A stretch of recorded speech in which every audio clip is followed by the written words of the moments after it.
ASMR qui était sorti il y a fort longtemps sur cette chaîne. D'ailleurs, la vidéo la plus vue... Ah non, c'était plus celle-là. Une des vidéos les plus vues de cette chaîne, c'était le bruit relaxant des manettes. Mais ça a été dépassé par les compilations de 3 heures. J'ai un total de 5 manettes insolites et je suis curieux de savoir qui parmi vous connaît ces manettes, qui parmi vous a pu déjà les tester et qu'est-ce que vous en pensez. Alors maintenant, c'est parti. Donc on va commencer par quelle manette? Alors j'ai une manette pour la PS3, une manette pour la 360, une manette pour la PS2, une manette pour la GameCube et une manette pour la NES. Oh, c'est très intéressant tout ça. Eh bien nous allons commencer par la manette PS2 qui est en forme de canne à pêche. En même temps, je vais vous parler un petit peu de ces manettes là, pas juste bêtement appuyer sur les différents boutons. Alors la PS2, console très populaire de Sony, a pu accueillir un grand nombre de manettes plus ou moins improbables. Et celle-ci de la société Big Ben est en réalité une canne à pêche créée pour les jeux de pêche. Alors les jeux de pêche, j'en ai jamais fait dans ma vie puisque la pêche ne m'intéresse pas.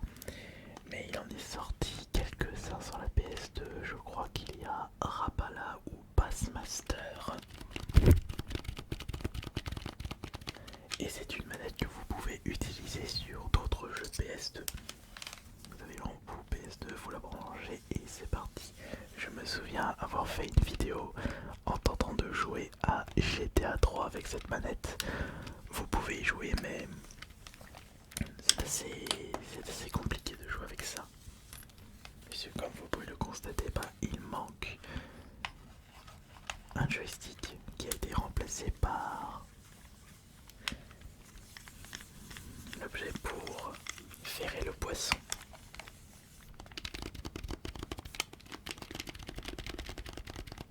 Alors est-ce que c'est vraiment efficace pour les jeux de pêche? Ça, je ne le sais pas du tout. Peut-être que oui, peut-être que non.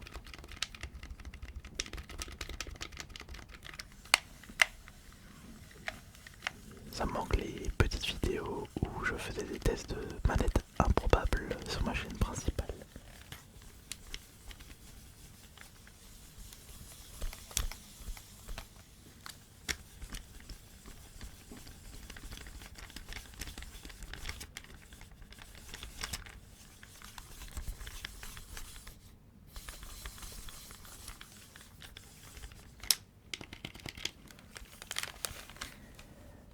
Passons maintenant à la deuxième manette insolite de cette vidéo.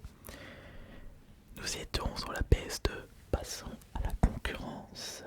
Console de même génération, Dreamcast, première Xbox, mais surtout GameCube.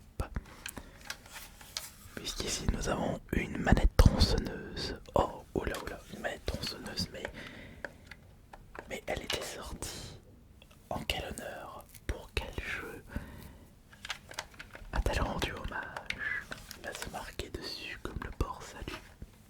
C'est une manette tronçonneuse sortie à l'occasion de Resident Evil 4.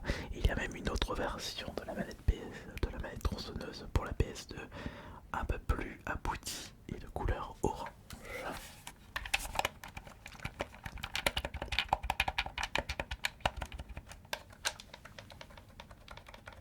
J'avais même réussi à faire un top 1 Fortnite avec cette manette tronçonneuse, mais j'avais eu beaucoup de chance. Puisqu'étant donné qu'il s'agit d'une manette GameCube, vous pouvez jouer au jeu Switch avec l'adaptateur GameCube. Et de ce fait, vous pouvez utiliser cette manette tronçonneuse sur le jeu Fortnite. D'ailleurs, j'attends avec impatience le prochain Resident Evil, le remake du 4. Oh, alors celui-là, il va être incroyable, il va être exceptionnel.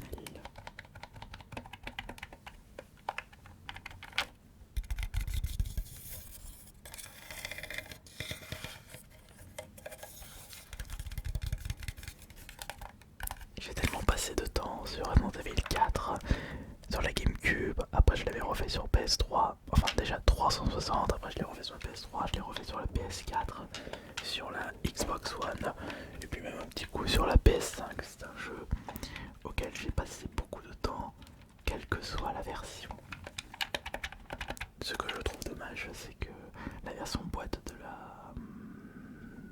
la PS3 était uniquement disponible au Japon. Je crois même l'avoir récupéré pour la collection.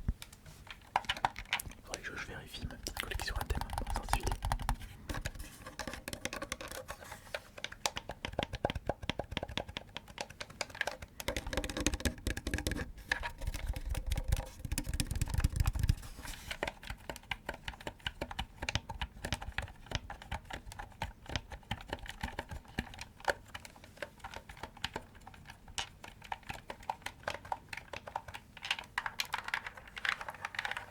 Au moins vous avez tous les boutons, mais disposés d'une façon assez suspecte en y repensant.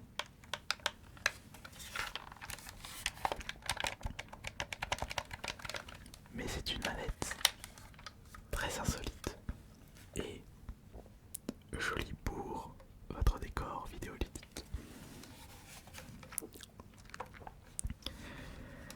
La troisième manette insolite de cette vidéo de relaxation sera... oui, nous allons nous focaliser sur cette fameuse manette NES qui est extrêmement populaire malgré le fait qu'elle soit pas du tout fiable pour 99% des jeunesses. Je crois même que le seul jeunesse qui était adapté à cette manette, c'est Punch Out, le jeu de boxe.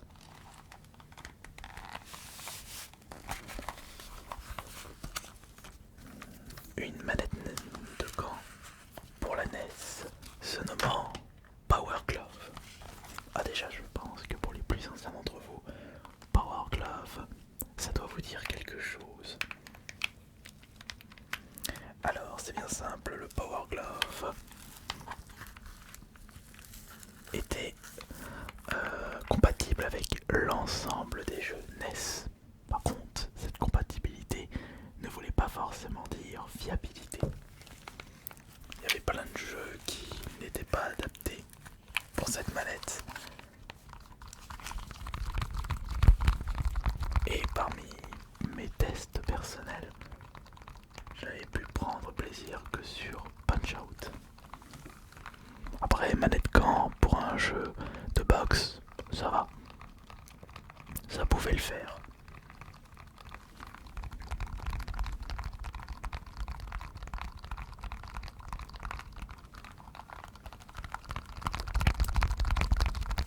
Ouais, ça pouvait le faire.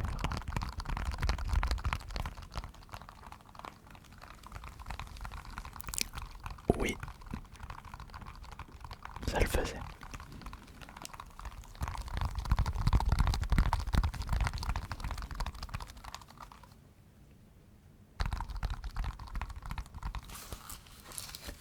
Vous avez plusieurs boutons, il fallait mettre un certain code pour programmer cette manette camp.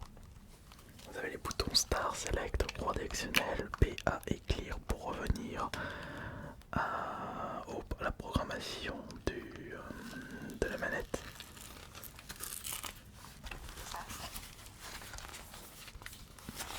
Vous enfilez cette manette et c'était parti pour des heures de bonheur. Enfin, c'est ce qui était marqué sur le papier et c'est ce que Nintendo nous vendait à travers les campagnes publicitaires. Finalement, c'est plus un objet de collection, un objet collector issu de l'histoire Nintendo. Même si ce n'était pas une manette fiable, elle reste pour le moins très atypique.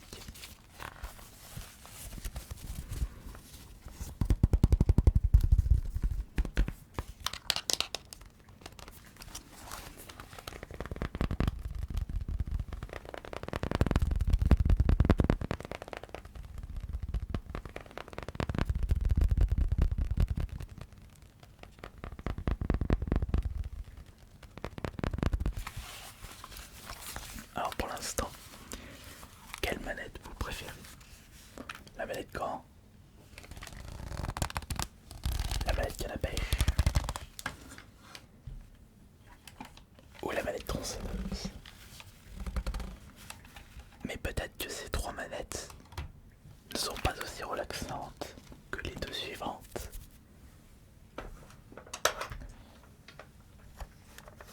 Voici la 4e manette insolite de cette vidéo. Et il s'agit d'une manette sous forme de fusil.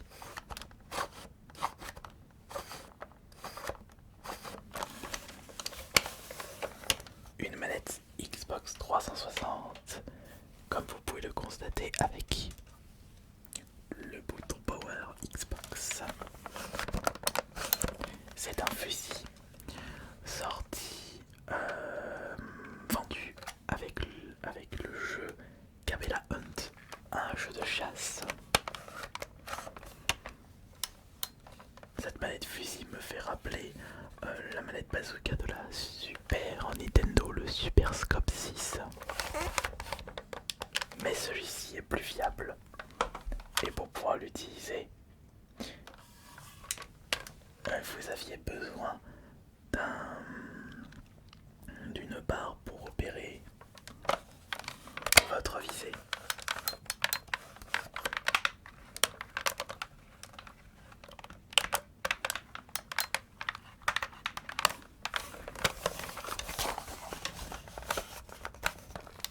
Après, ça reste un jouet Nerf.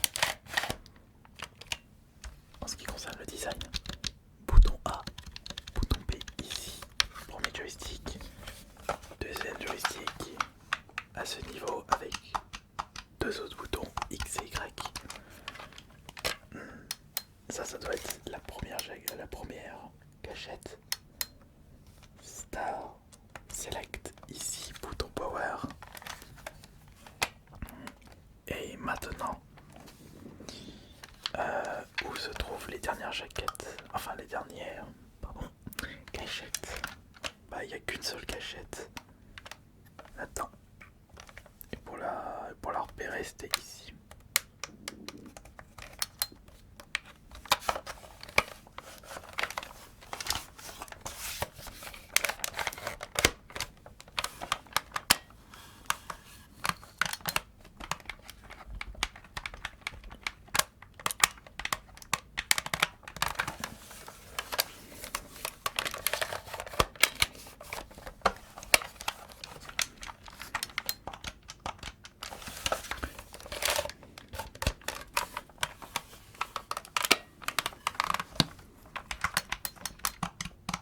Il y a moyen de faire quelque chose d'intéressant avec ça.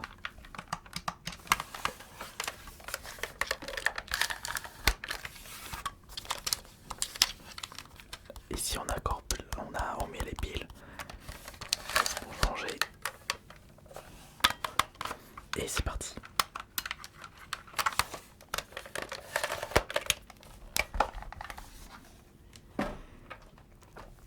Et nous allons passer maintenant à la dernière manette insolite de cette vidéo. Peut-être la plus connue de toutes les manettes que j'ai pu vous présenter sur cette vidéo. La plus connue, ça reste à voir.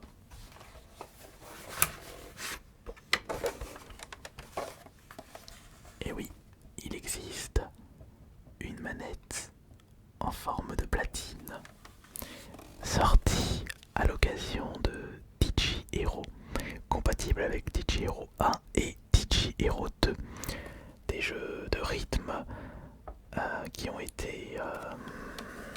été créés pendant l'âge d'or des jeux de rythme sur la PS3 et Xbox 360 à l'époque où Guitar Hero ainsi que Rock Band étaient à leur summum de gloire. Je trouve que Digi Hero 1 et 2 sont d'excellents jeux de rythme. Petite préférence pour le 2 par contre. D'ailleurs, j'en ai fait quoi de ma platine Xbox 360? J'ai dû le mettre quelque part, faut juste que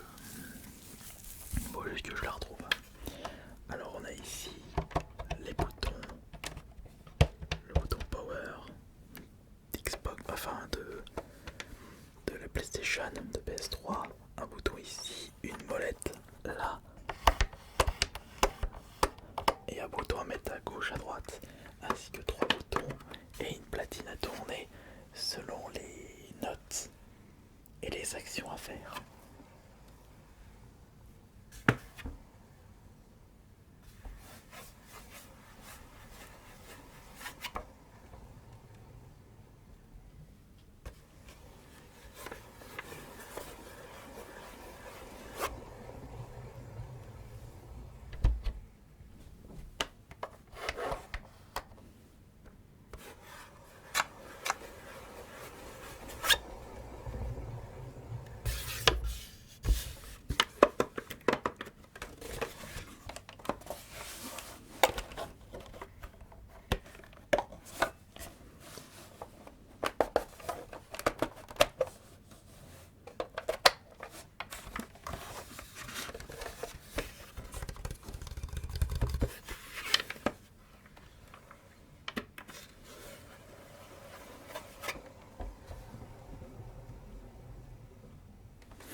Ça me donne envie de faire une petite partie.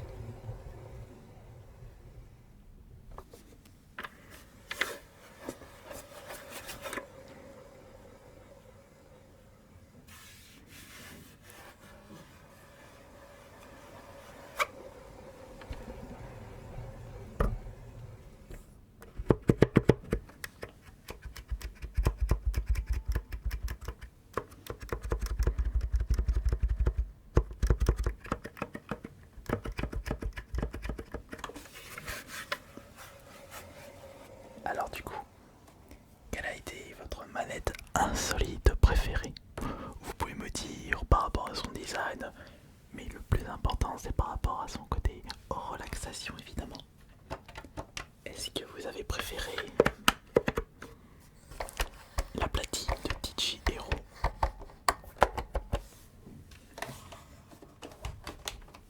Est-ce que votre manette favorite est le fusil de Cabela Hunt?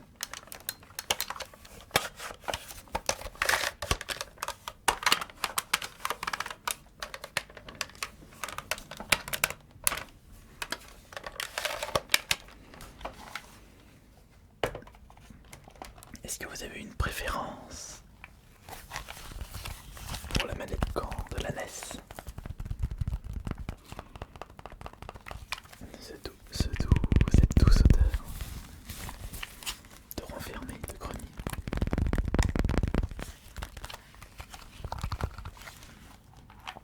Votre préférence est-elle la manette tronçonneuse de Resident Evil 4? Ou bien la canne à pêche de Big Ben pour les jeux de pêche de la PS2? Personnellement, en termes de relaxation, ma préférée est la manette camp de la NES.